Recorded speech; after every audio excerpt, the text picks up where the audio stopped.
lorsqu'il va te donner son esprit, quels seront les signes ou les preuves que tu es baptisé du Saint-Esprit? Il y a une preuve du baptême du Saint-Esprit et il y a deux signes. Une preuve, deux signes. Première preuve, c'est dans 2 Corinthiens 3, 17. Je cite juste la référence pour avancer rapidement. La Bible dit que là où est l'Esprit du Seigneur, là se trouve la liberté. La liberté. La preuve du baptême du Saint-Esprit, ce n'est pas les dons spirituels, c'est la liberté par rapport au péché.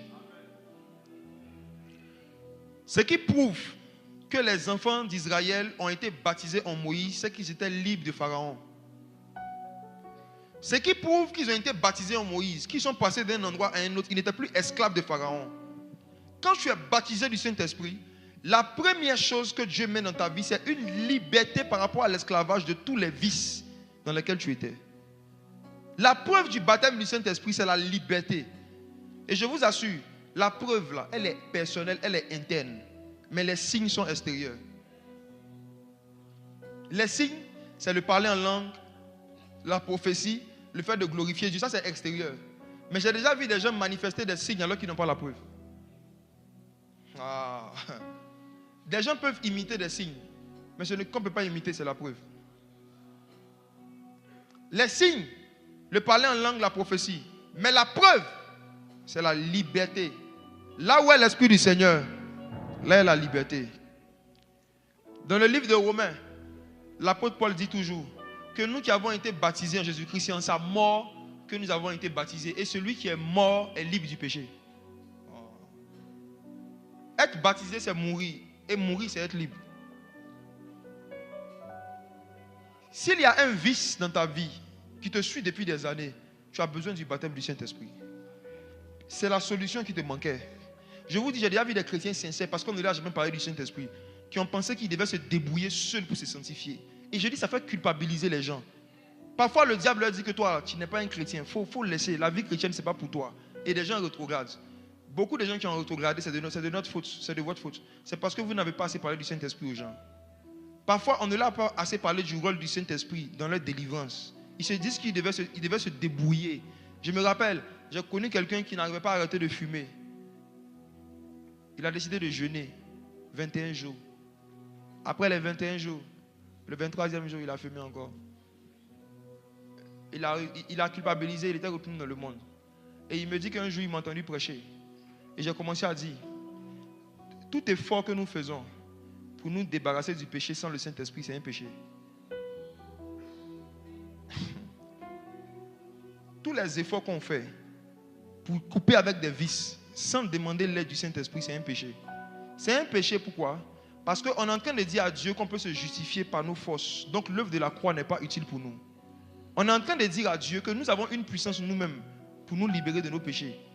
Donc du coup, on ne se rend pas compte, mais on blasphème, on renie le sacrifice du Fils de Dieu. Voici pourquoi, quand vous regardez le livre des Actes, les évangélisations des apôtres, ils ne fustigeaient pas les gens. Ils ne disaient pas aux gens, ouais, vous habillez mal, sortez. C'était repentez-vous. Ils ne citaient pas des péchés spécifiques, je vous assure. J'ai fait une étude de comment les gens évangélisaient. Ils ne citaient pas des péchés spécifiques. Ils disaient juste, repentez-vous, croyez en Jésus, vous serez sauvés, c'est tout. Dans le repentez-vous, maintenant, le Saint-Esprit prend cette phrase-là et lui-même, il travaille dans le cœur de chacun. Le Saint-Esprit, maintenant, convainc chacun de quoi il doit se repentir. Parce que la première fois où le message de la repentance a été prêché dans le livre des Actes, la Bible dit que c'était 3000 hommes pieux. 3000 hommes pieux. 3000 hommes pieux. C'est à des gens pieux que Pierre a dit repentez-vous. Un homme pieux, c'est un homme qui n'est pas dans le péché sexuel, qui ne ment pas, qui ne boit pas, qui ne fume pas. Il ne va pas en boîte de nuit, il est pieux. Mais c'est à ces gens pieux que Pierre a dit repentez-vous. Ils devaient se repentir de quoi?